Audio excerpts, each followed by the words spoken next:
Good morning, everyone. I'll welcome to another edition of our Fireside Chats. Today's session is kicking off our month-long series on non-traditional security and political issues. So we start with the basic water and food, right? I don't think, as we say it in Hindi, roti kapda makan. So we're talking to one of the essential parts of that. About Asian Pathfinders. So Pallavi, that's me, and Shreyas Deshmukh. We are the co-founders of Asian Pathfinders. We are a knowledge-sharing platform. We started in 2020 at the height of the first wave of the pandemic, and it's been a blessing because we've got to meet amazing people. I know it's been tough for a lot of people, but I think one of the ways it's been a blessing for at least Shreyas and me because we've got to meet amazing people and got to learn from them on a variety of topics. We do our work through our fireside chats and our dialogues. The fireside chats are on Saturdays and the dialogues on the last Thursday of the month.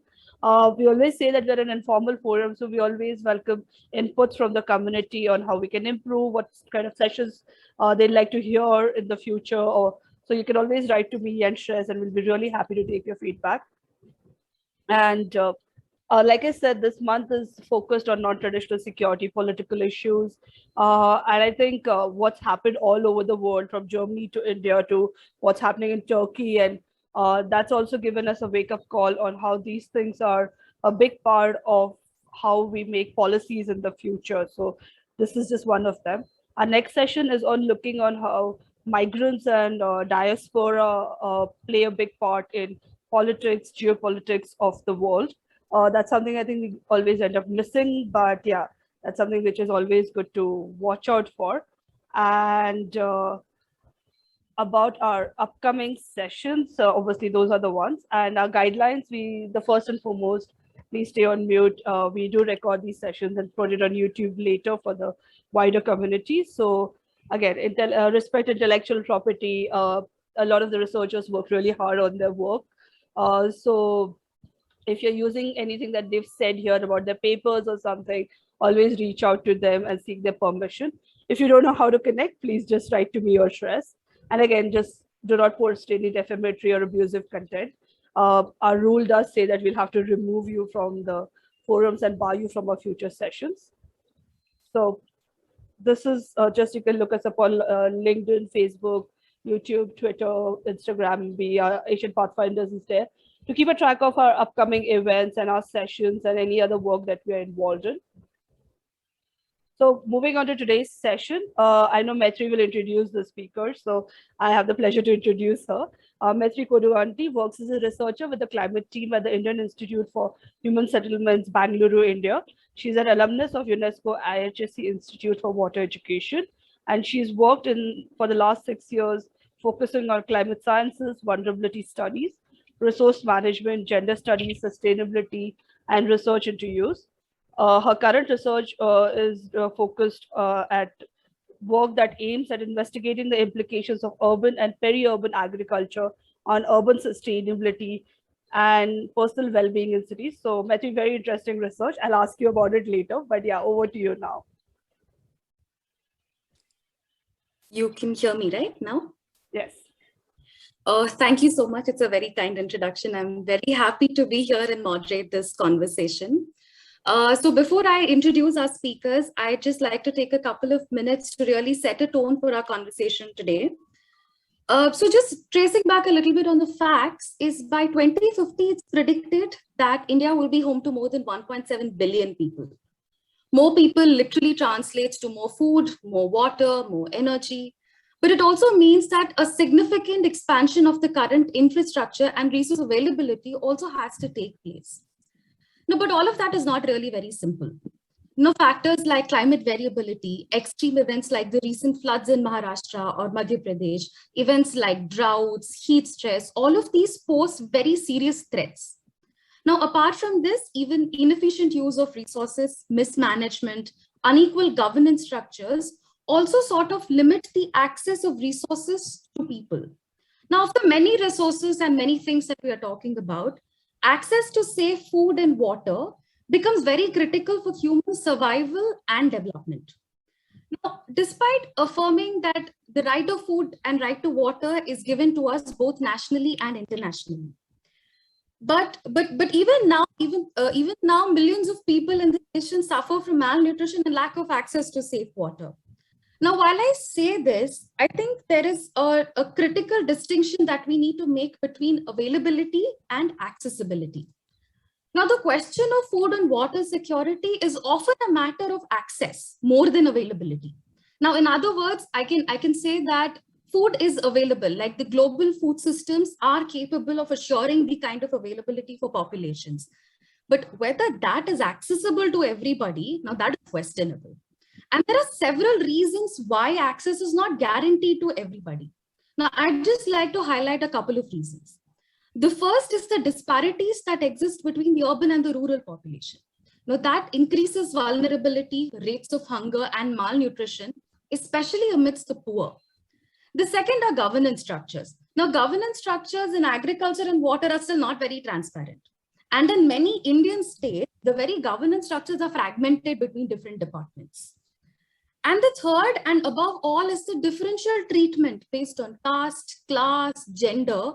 And because of these factors, a lot of them get excluded from political and economic activities. Now, that further decreases their access.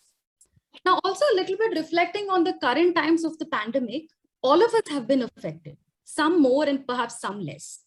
Now, because of border controls, lockdowns, restrictions, the food supply chain was actually the most impacted one. And because of that, the very prices of the basic items like rice, wheat, vegetables, all of them shot up. And these prices are not something everybody can afford.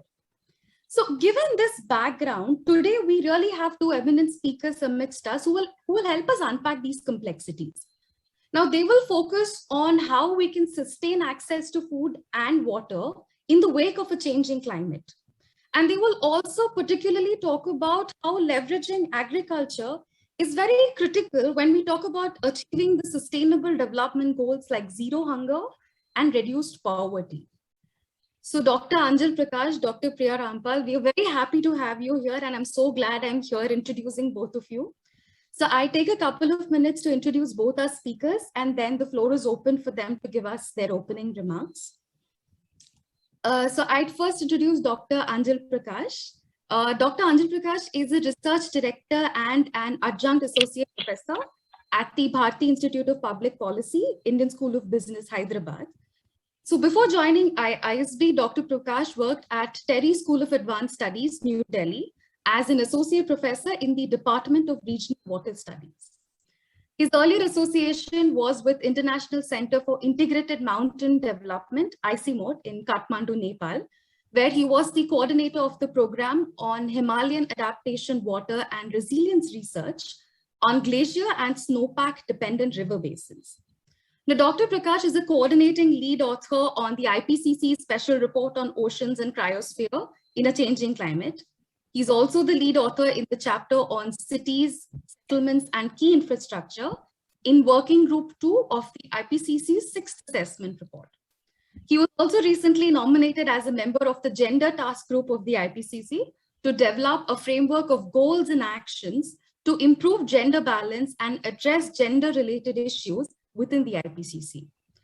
Having a degree from Tata Institute of Social Sciences in Mumbai and a PhD in Social Sciences from Wageningen University in Research, he has nearly 2 decades of experience in water and climate-related issues, particularly focusing on policy research, advocacy, capacity building, networking, and implementation of large-scale and multi-country climate change and development projects in South Asia. He's authored, co-authored, and co-edited several books and journal articles, and he's on the editorial board of several journals. This is still very less when I'm saying, but sir, we are very happy to have you here. I'd also introduce a second speaker for today, Dr. Priya Rampal. She's an external consultant at the Oxford Policy Management Limited in Delhi, and is currently working on the impact assessment of health and nutrition programs. Previously, she worked as a research fellow at the Indian Council of Research in International Economic Relations in the agriculture, sustainability, productivity, and profitability vertical. Equipped with a doctorate from the Indira Gandhi Institute of Development Research in Mumbai, she furthered her research as a postdoctoral fellow at MS Swaminathan Research Foundation in Chennai, where she worked on a UK aid-funded project called Leveraging Agriculture for Nutrition in South Asia.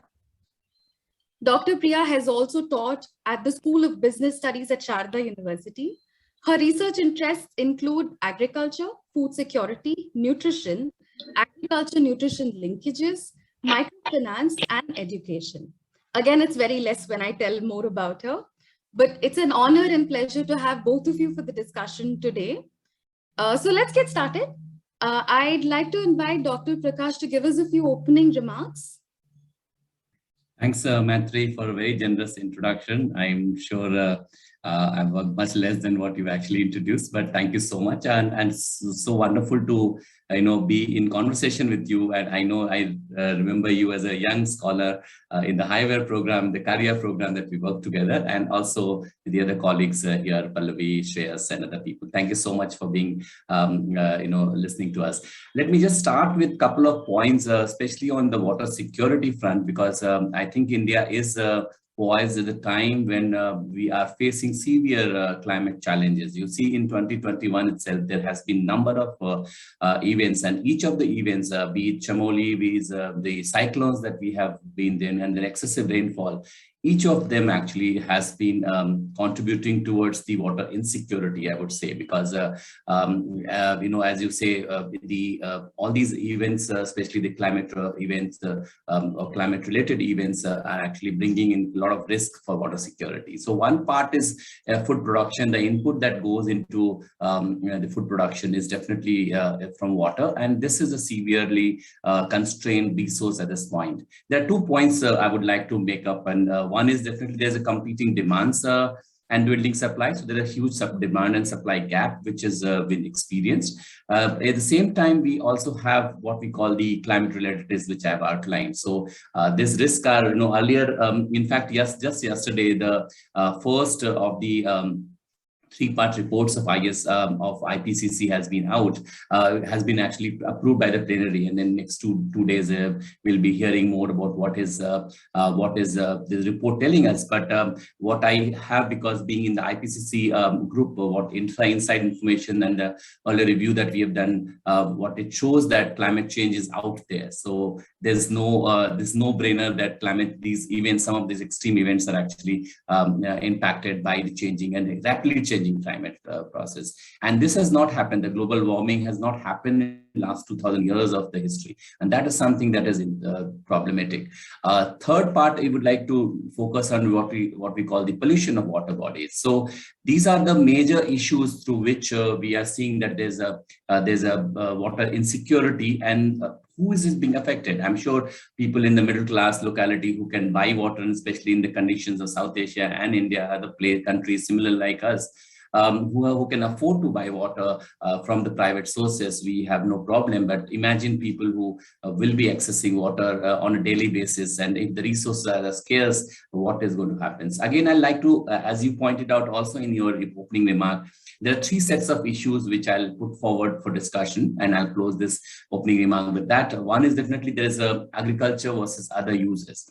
So agriculture still is one of the largest user of water, and there hasn't been much changes in terms of the water uses pattern in agriculture. And new technologies have come, but application of those technologies have been severe constrained. So how do you manage these water supply problems or water insecurity problem? Either you control demand, or you then increase supply. So both these functions are there. Second is, as you said in the beginning, is about this urban versus rural. So this urban demands, we are increasingly being urban, and the the areas are becoming urban areas increasingly, and the demand of water is increasing. The lifestyle has increased, which actually also means that you have to have more water for your consumption. And this dichotomy of urban versus rural has also been bringing a lot of pressure on the system. Third part is how do we look at water for growth? how do we allocate water between agriculture and the new users of water, which could be industry, which could be urban, which could be other sectors which needs water. And this dichotomy is something which is there. And on the top, the topping of everything is what we call the climate risk, because this is looming, this is coming every day. So whatever system that you are working on, it topples the whole plan, because the climate change is so unpredictable in nature. So this part is something that should be coming in the what we call the water security framework, and I'll look forward to discussing what are the ways in which we can overcome. Over to you, Maitreyi. Thank you so much, sir. I think you've picked up very critical threads, no, demand versus supply, rural versus urban, and really also sort of reflecting on our lifestyles, which has become pretty water intensive. So I think we'll continue that discussion also.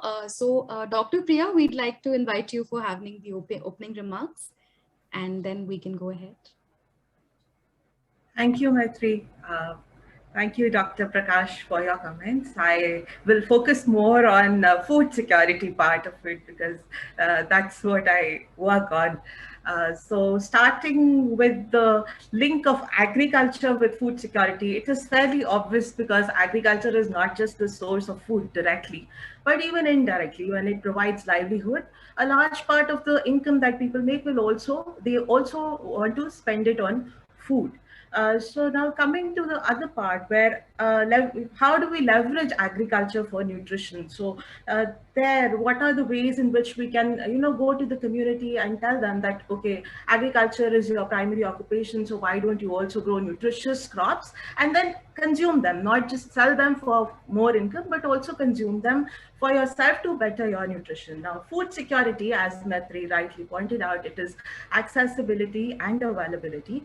And availability per se is not a problem, because we do have stocks of food grains at the Food Corporation of India. And if those stocks were utilized correctly, probably the insecurity would not be there. But another problem relating to food security is the utilization part of it. So a lot of times we would talk of food security, but it would still not be nutrition security, because we can give them food grains. But what about fruits? What about vegetables and other sources of nutrition? Because now nutrition is also, it's not just undernutrition, it is now referred to as a triple burden of nutrition. So there is undernutrition, then there is obesity and hidden malnutrition, which is it's a malnutrition of the basic nutrients, such as say zinc, or vitamin D is a deficiency which I think a lot of people suffer from. So these micronutrients are very important, and their deficiency is also a part of malnutrition then. So now coming back to undernutrition, because that is the primary indicator that we look at, and about 1/3 of undernutrition children are in India, of the world. So there have been many studies by the FAO, and there are the Sustainable Development Goals, which aim to reduce hunger, reduce poverty. So all of these sustainable goals also, they are directly or indirectly related to agriculture, if you look at it. So the first one being no poverty, second is ending hunger, then good health and nutrition, even water and sanitation, and providing decent work and economic growth, and sustainability in production and consumption. So most of the sustainable development goals can also be achieved when one leverages on agriculture. Now, it so happens that agriculture is now not such a lucrative field, in the sense that the input costs are increasing, and there is great distress amongst the farmers in our country. So, leveraging on that becomes difficult, because these are the people who are dissatisfied by agriculture, and they are also the migrants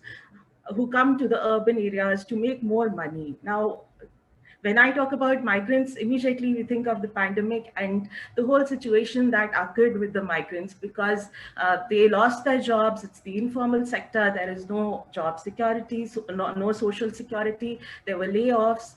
And so all of them had to walk back.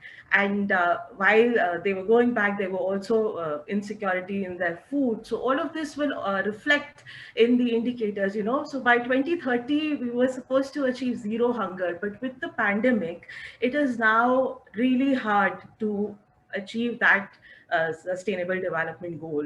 World over, in fact, there was another study by the FAO which pegged the number of undernourished people at 840 millions. This was without even accounting for the pandemic. And so that is an increase from 2016, where the number of undernourished people were 816 million. So this is without accounting for the pandemic. So the situation now needs to be, there has to be considerable importance given to the food security right now, so that we can still try and achieve the Sustainable Development Goal. So we'll talk more about the migrants once we go in the course of the discussion. So those are my opening remarks. Maitreyi.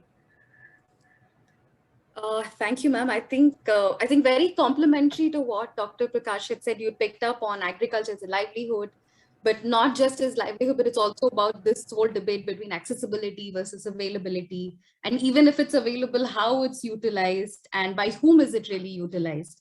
And the further conversation that goes about, okay, if agriculture is not profitable, and we are looking at prioritizing growth on agriculture, then the questions of use becomes really very critical. Now, I have a few questions to just go deeper into our conversation. Now, I think we'll start with you, Priya. I think you very rightly touched, food security is very critical, and there's some way we need to relook this.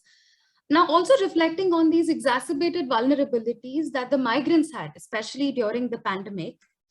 I mean, what do you think is very critical for enhancing their social security? I mean, the thing is, how do we go about it? Because sometimes we might know what to do for their social security, but the how is something that we somehow grapple with implementing it. So how do you think? I mean, how do you think we can enhance their social security? So actually 92% of India's workforce is in the informal sector. So this includes construction workers, domestic help, street side vendors, and there are also other migrants who work in the micro, small and medium enterprises. And they are the ones who experienced the loss of livelihoods during the nationwide lockdown.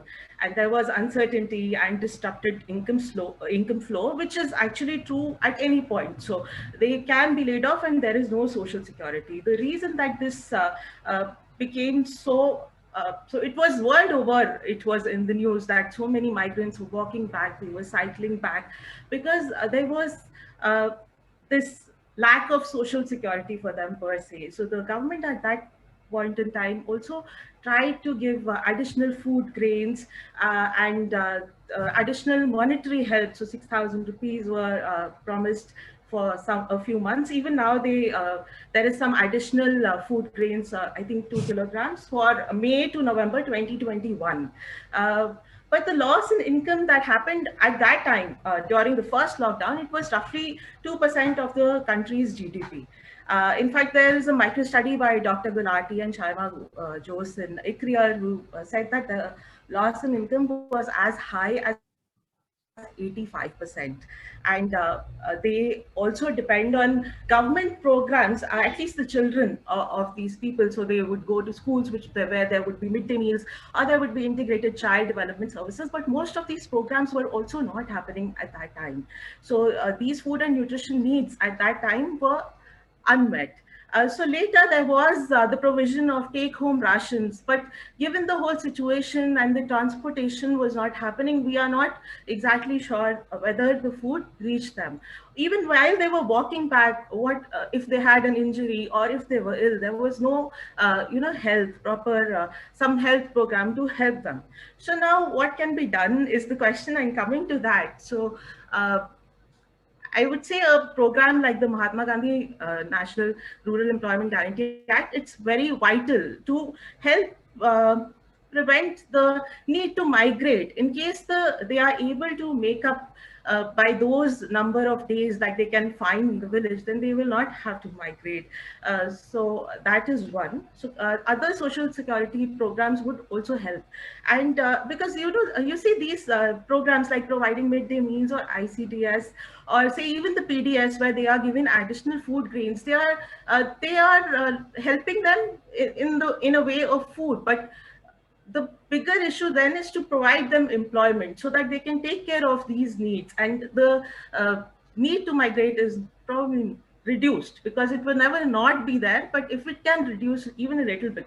Because while they went back, then again, when the situation improved, there was reverse migration. And during the pandemic, that led to higher numbers of people who were falling sick.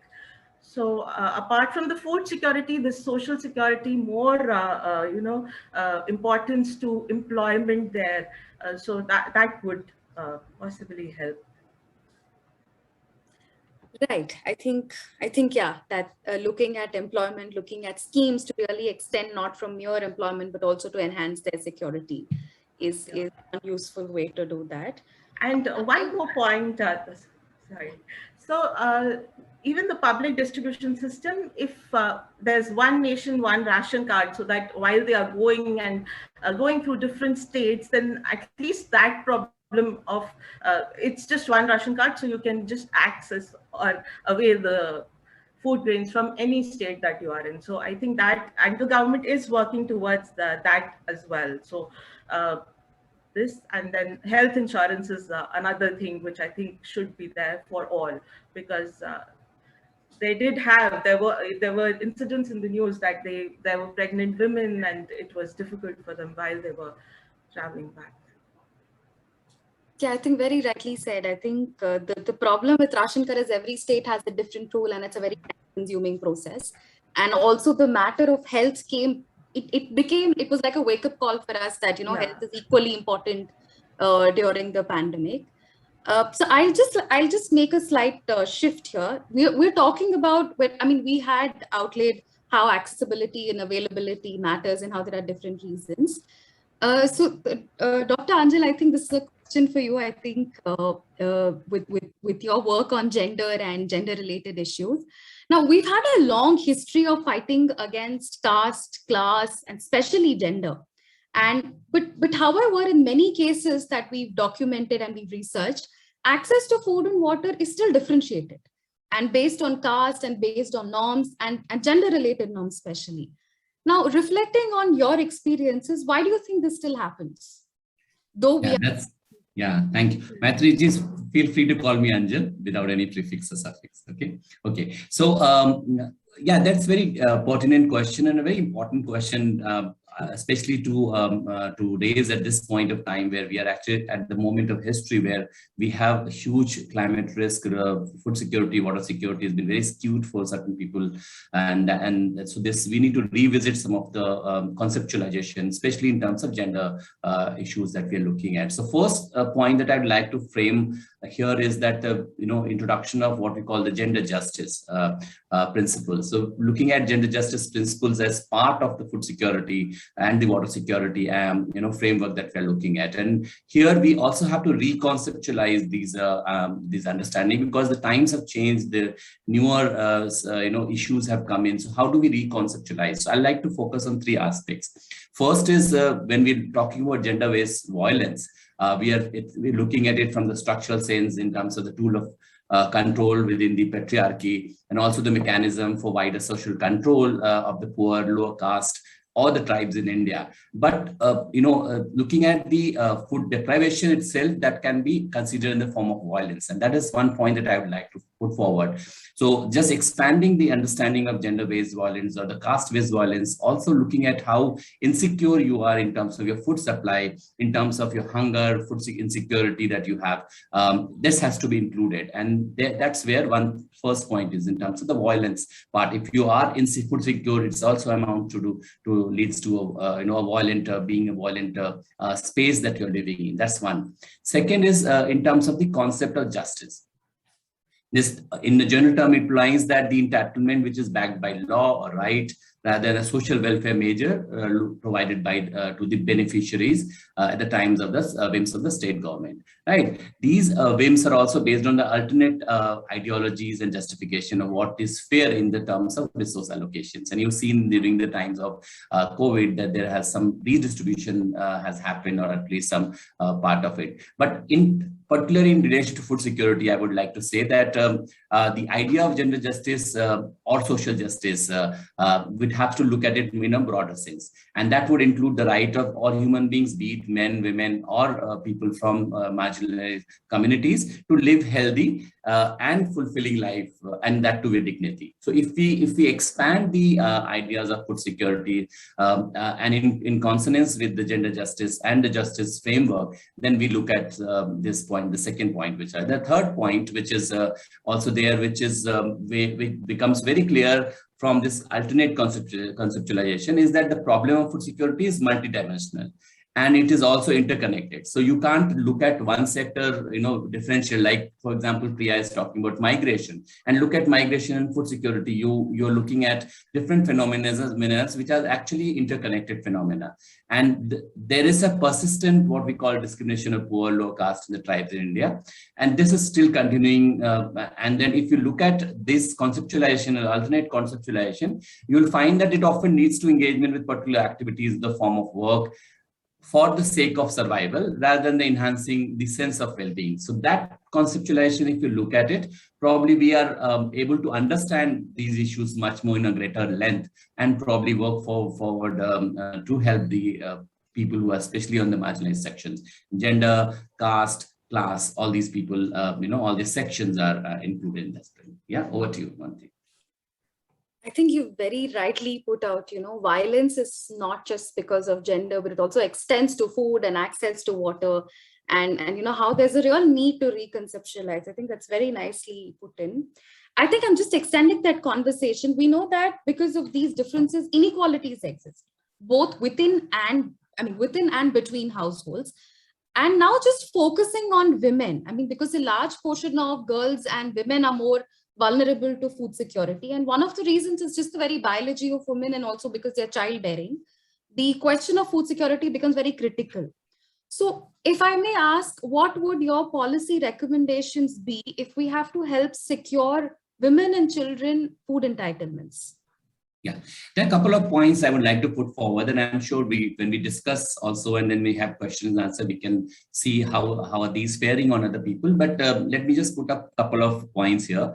One is definitely that the policies across different sectors, and you look at the sector of agriculture, credit, or labor market, they have not recognized women as equal workers, and the disparity actually starts from there. And there are many examples.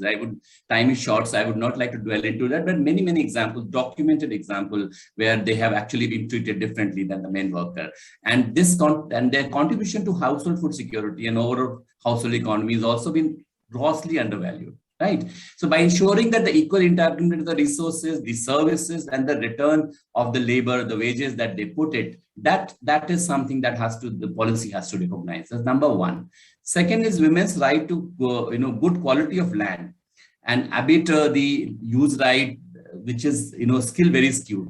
That's the whole portion of the women's land right issues have never been come forward, because it also becomes a very political issues with the kind of ideologies that we have around. So that part of it, because it's very much linked with the rights of land to women. And second point is that how do we work on that, ensuring that the women have better rights, and at least especially when they get married, and at least the joint ownership of property, those part of things.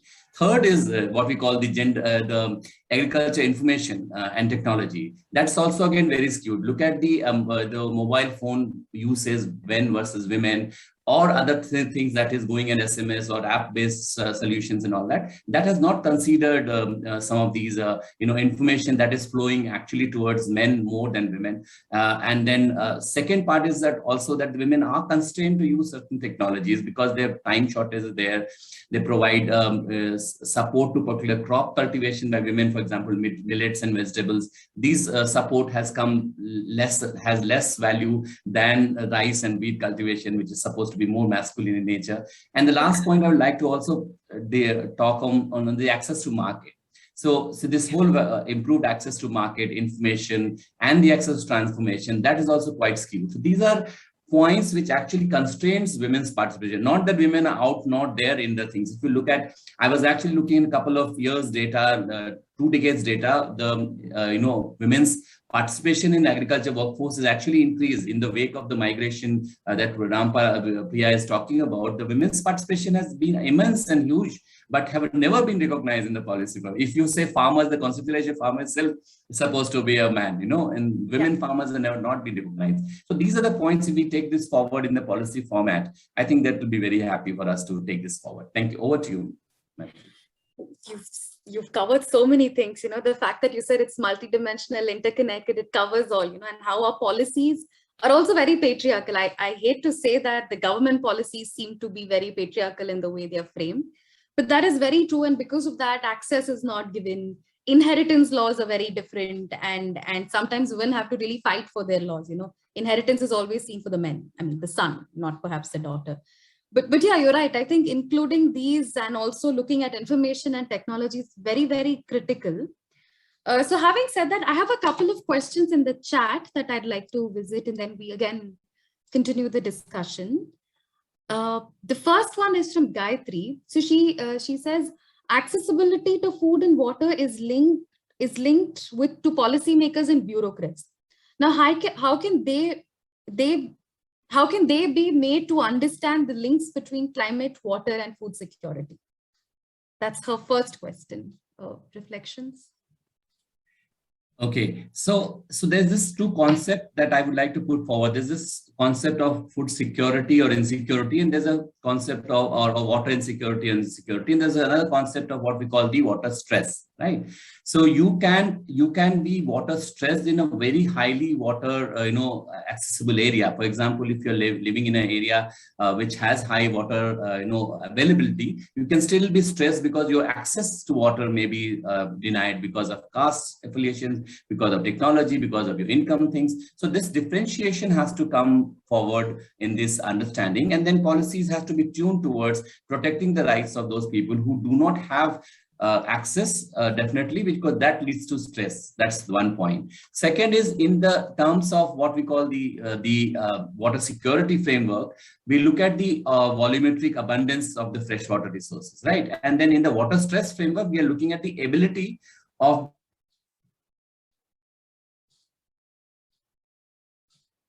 to access certain waters, and that leads to what we call the stress. So this, if we have a little bit of understanding of how do these two concepts differentiate, we'll be able to make much headroads in the policy circle. Now, just last point on this also, that if you look at the present water supply program also, they are not looking at the deeper conceptualization of how water insecurities are at bay, and then providing that the resources first for them than the other people, and that differentiation we have to make. Over to you. It's very rightly put. I'm just extending the question that she's written. Maybe Priya, you could also reflect on this. Is secondly, rampant consumption is linked to this security. How can it be addressed in shorter terms without the ability to address issue of corruption? That's a very difficult question, I must say. But over to you. So adding to what Dr. Anjal said, I think one more point that would probably take care of this is the role of community. So at the community level, if there is greater awareness about these links, then these can be, conveyed.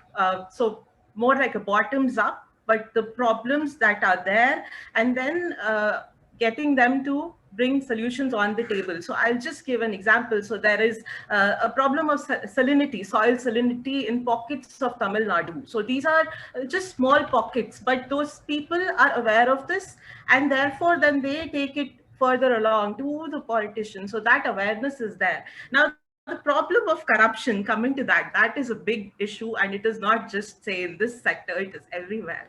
So the solution that comes to my head is, again, one is community participation there, and then regular monitoring and evaluation of these programs. Now, these also further will add costs, but probably if we do a cost benefit analysis, then the costs of doing that monitoring to see whether the money, the food is reaching the right person would probably still be one potential solution that could help in reducing this. Yeah, Maitreyi. I think two critical points you've put. One is, monitoring and evaluation of projects, very essential. As researchers also, we focus on not just implementing the project, but looking at who are the beneficiaries and really, are they the real ones, or is that money lost in between? And the second thing is about accountability. As community, we have the right to information.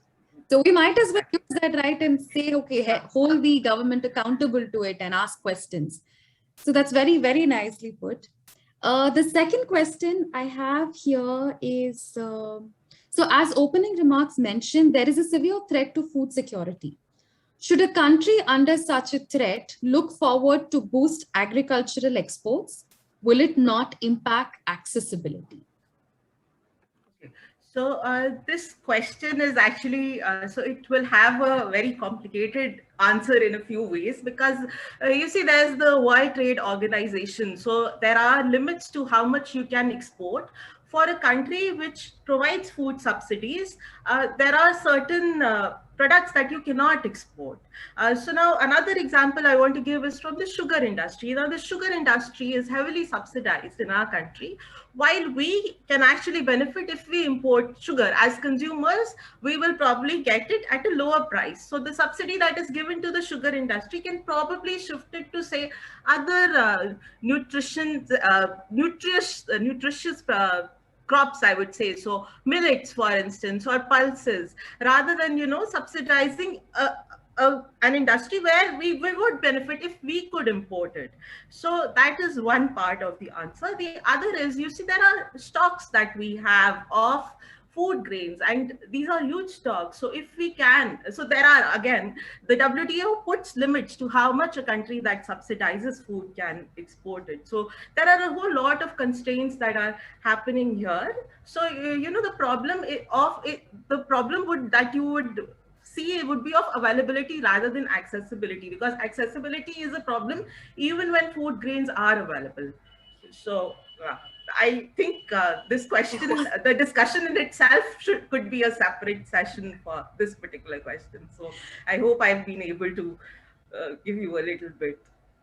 I'm sure it, like you said, it's still complicated. I'm still trying to process the interlinkages. So I have the next question for Anjal. With so much research in water conservation, why is there so much hesitancy in the developing world over the implementation side? Why is it taking so much time for spreading awareness? Yeah, that's a very good question, Pranali, that you asked, and I am very happy that you are thinking in this line.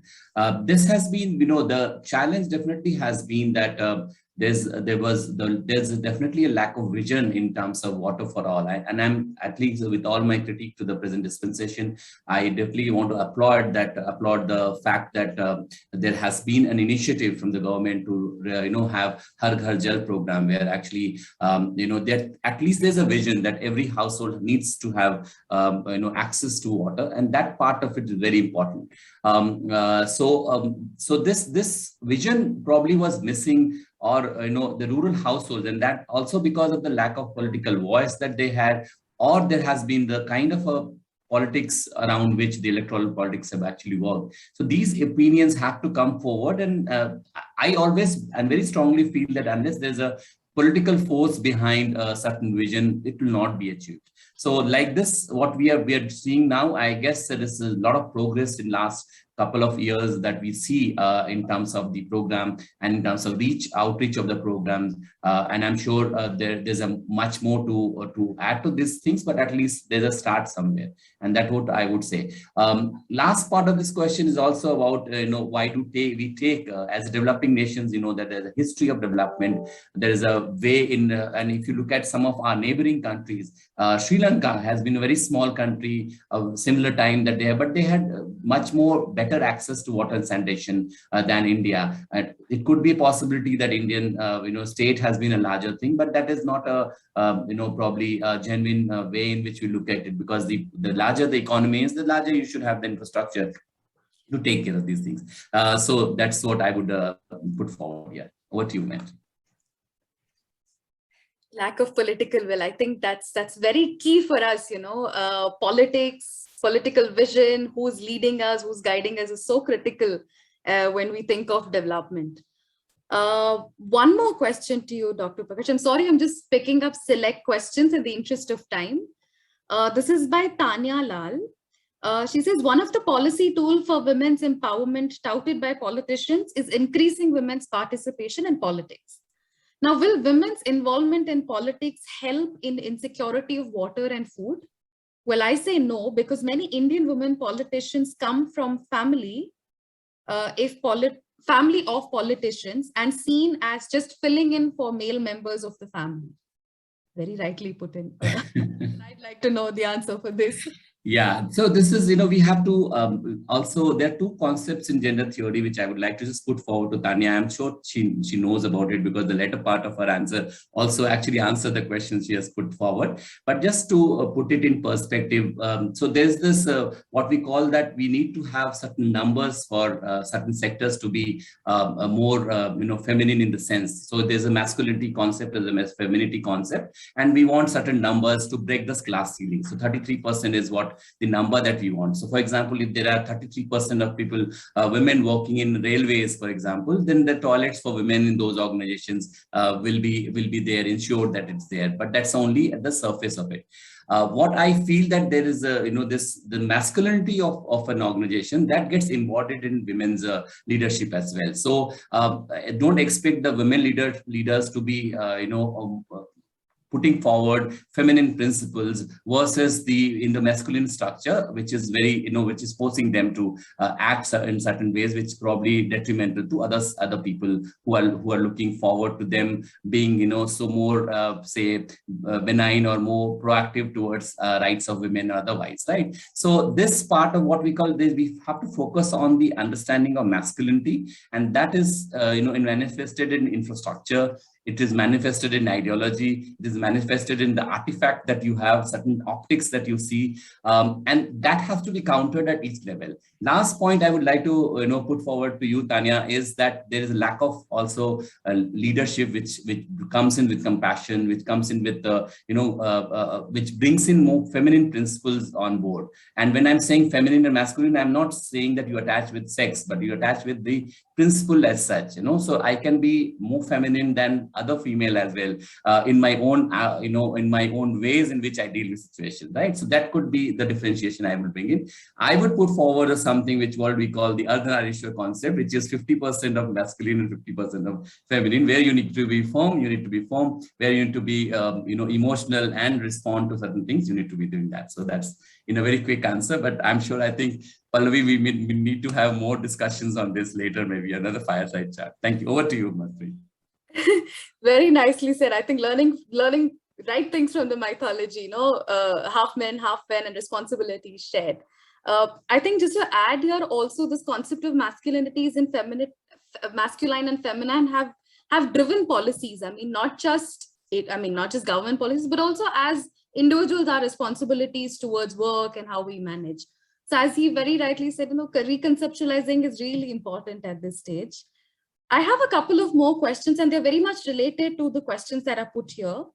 The first thing is, we know there's a disparity in access, and we also know that the pandemic has seriously derailed us from this whole target of achieving the sustainable development goals. Now, this question is also what Pallavi says, is that food security in India, we have free public distribution systems, which look at provisioning, food provisioning per se. So do you feel that such a distribution system should incorporate not just food availability, but also aspects of food and nutrition security? How would you reflect on that? So, definitely, I think nutrition and utilization is very important. So a few states had also started, giving pulses. So Chhattisgarh and Tamil Nadu are examples of states that provide pulses in their distribution systems. So when we look at the NFHS data on the nutrition indicators, these states are doing better.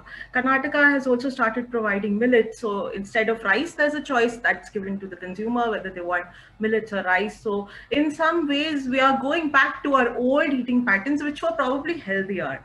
So now I'll take this time to just talk a little bit about the historical role about the Green Revolution. So at that time, you know, we had severe food insecurity and we didn't have enough to eat.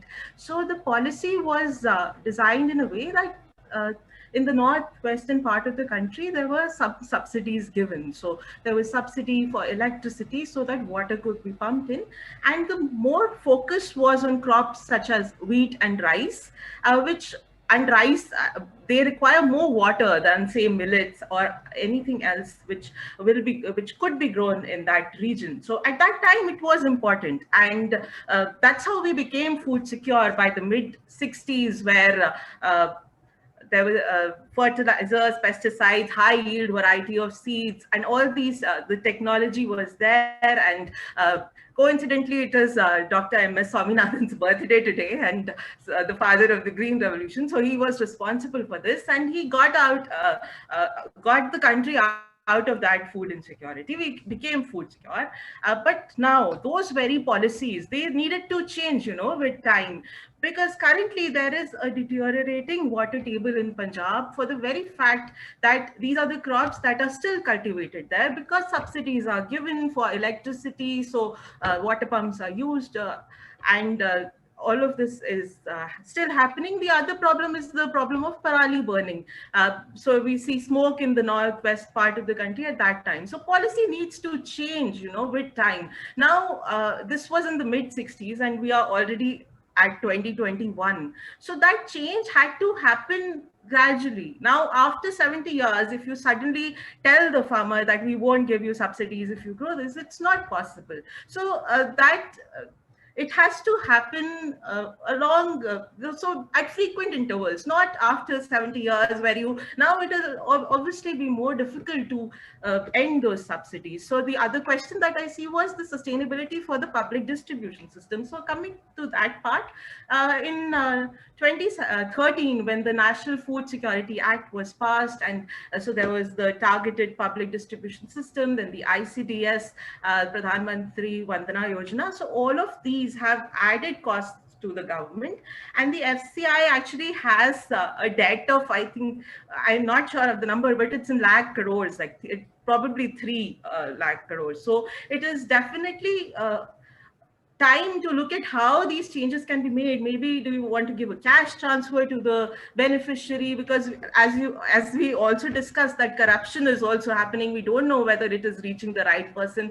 So whether we can link the accounts, so that linking is also happening, but we still don't know whether it is, you know, we are a huge country, and so putting these systems in place will also take time. So this development needs to be slow, but the policy change cannot happen, say, after so many decades. It needs to happen in tandem, that once you see the water table is deteriorating, you start doing that now. Now, I stay in Delhi, and for the last 3 years, I have observed December, the air is, you cannot breathe this air. So it is related to policy. One cannot blame the farmer that they are burning it. That's the cheapest way for them to go about it.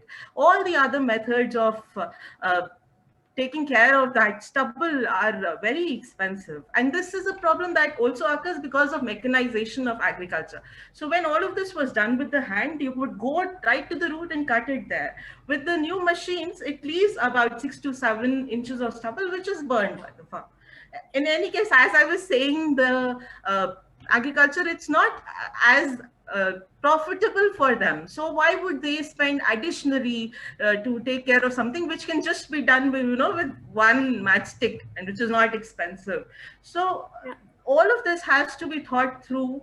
The cost aspect is there. These subsidies, of course, then it's the taxpayers' money. It's going from somewhere, from us, and that money is now also required to take care of the pandemic. So this is something that needs to be thought through. The policy needs to change, because it's in a way the policy that has also added this parali stubble burning problem, where the government again needs to spend in providing subsidies. So you know, it's solvable by just taking care of the root problem, which is leading to these additional problems.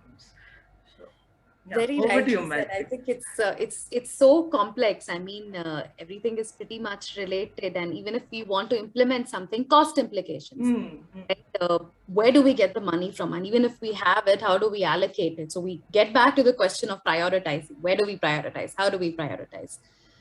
So I have last two questions, but before that, Pallavi, do we have the luxury of extending for another 10 minutes? I know we are at 11:55. But can we extend this for 10 minutes? We have a couple of questions still remaining. I'll leave it to you and the speakers. Anjal, Priya, how do you? Yeah. 10 minutes is fine. I have another appointment. 10 minutes is fine. Great. So we'll wrap this up in 10 minutes. So basically, I mean, looking at a way forward, I mean, of course, the goal is to achieve food security and water security. And there's plenty of research that's done in this space. So some of the common suggestions that have come, the first one is that we need to enhance human capacities and we need to make institutional frameworks better. Now, Anjal, this is a question for you. When we talk about institutional frameworks, what do you think that the current institutional frameworks lack? And what do you think that's needed to be put in place if we really want to bolster the country's food and water security? I would say that there's nothing lacking per se on paper in any of the institutional framework. We have one of the best policies. We have the best institutional framework. So what lacks is the implementation part. And that's the last mile connectivity. That is where we grossly lack. And all our focus should be on that part. And that's the main part of it.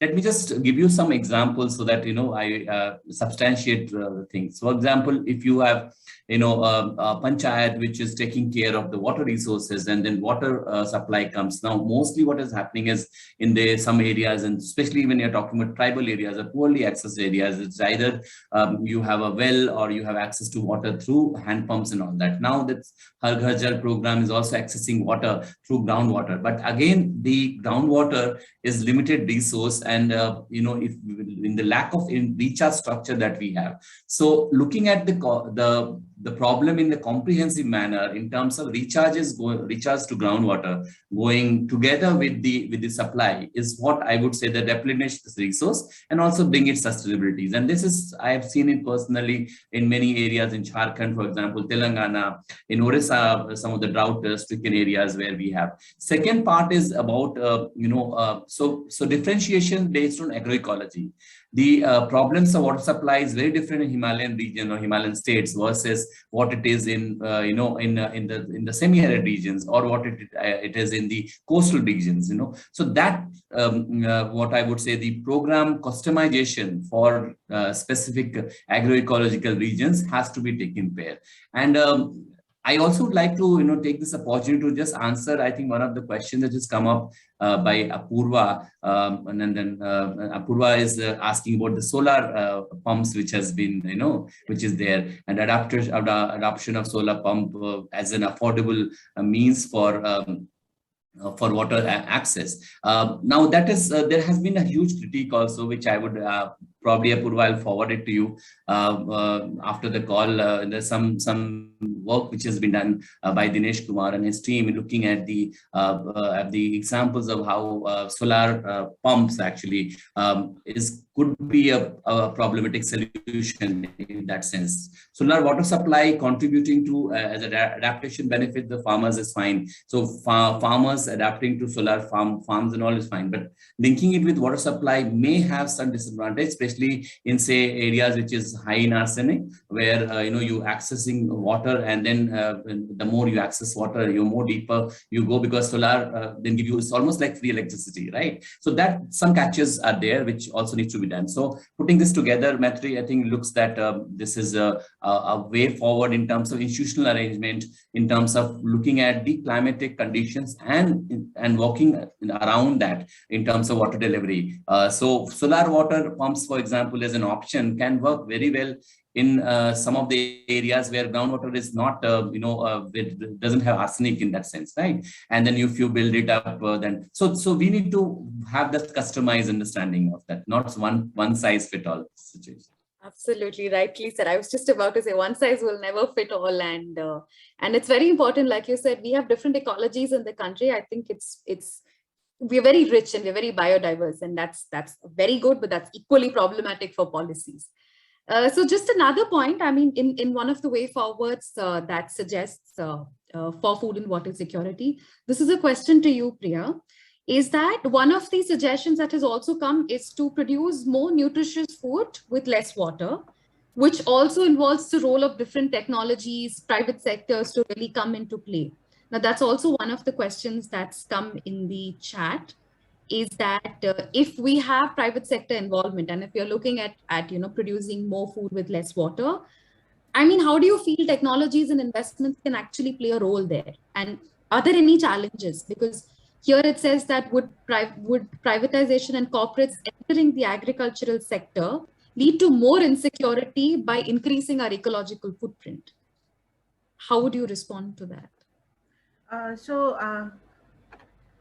Going back to the point on policy, that I think will still stay in this discussion, because if the policy does not, promote certain crops in the geography, which is not needed as of now, and it was the need of the hour in the 60s.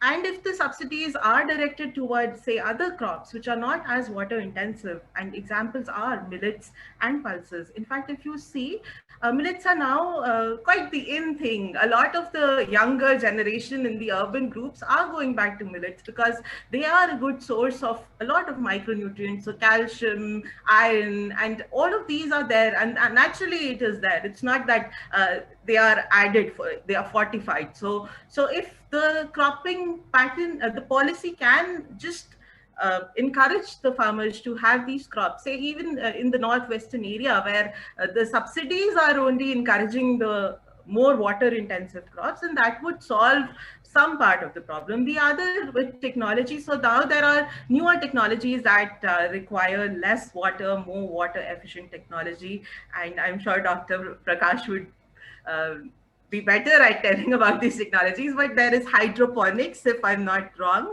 Yeah. And so there, and drip irrigation, of course, where the water is put directly close to the root. So hydroponics, I was just reading, and this was, I also learned this very recently. So 1 kilogram of tomatoes, if they need 400 liters of water in the normal area, with hydroponics, the requirement is 70 liters. So that's the difference. Now, the cost of that technology, or, investing in more research and development to come up with low cost technologies for less water use, could be one way to go about it. So research and development is needed, because it was needed even in the 60s for a different reason. Now it's needed for resource use efficiency, sustainability, not harming the environment by, taking care of one thing, like that is food security, and yet forgetting about the emissions, the parali burning, and the decreasing water table. So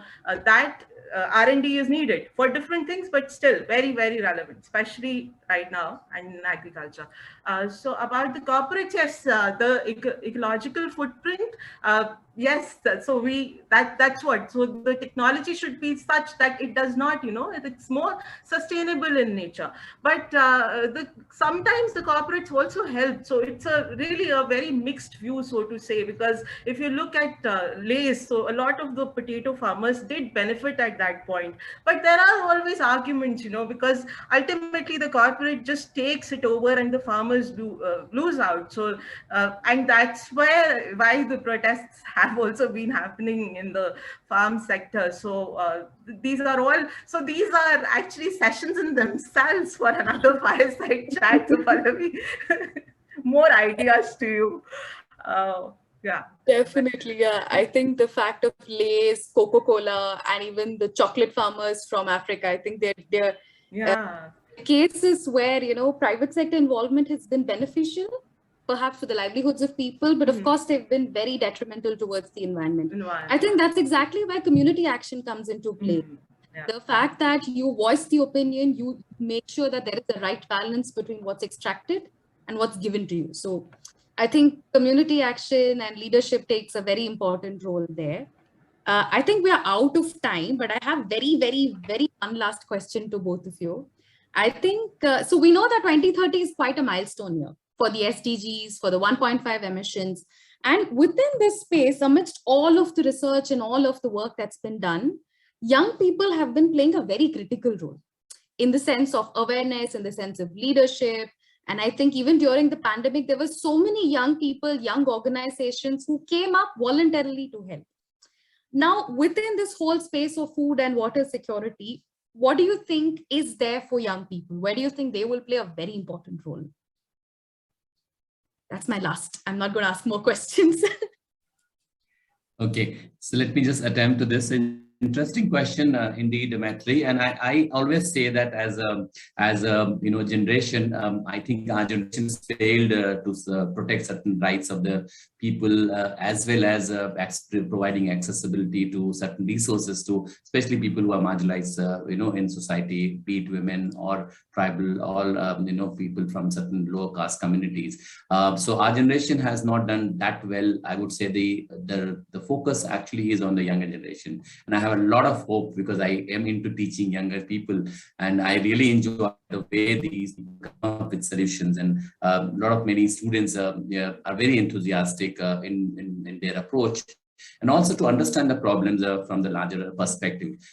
So I have a lot of hope. In fact, the only hope that I have is with the young people, Maitreyi, and you included, because all of you have been coming up slowly, and then slowly the new generations are there coming up. So I think one of the responsibility, I always teach this in the class, that the only thing whatever I teach or whatever I say, if you type in the Google, you'll find it somewhere in some places. So what only thing that we bring in the experience. We have certain experience in 20-25 years of fieldwork that one has been doing. So we can give you a perspective which you may not find it in the Google. So the class only is for those people who can get the perspective. And that's what we're trying to infuse here. I think the perspective that the poor can survive and needs to survive, the marginalized rights has to be protected, the minorities' rights have to be protected. These are the very essential values and principles. If those principles are intact for you, then you can always work forward.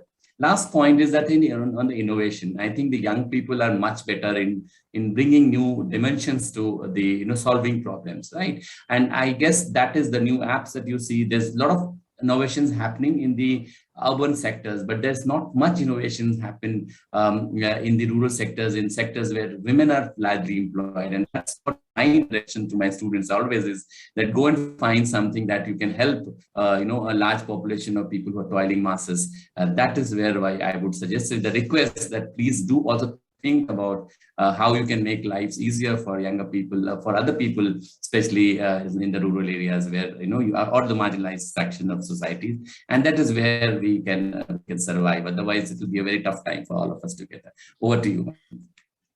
I think, to be honest, we've just had the luxury of technology, time, and experience. To be very honest, I think the experience that you give us, the technology that helps us innovate, they've really been enablers.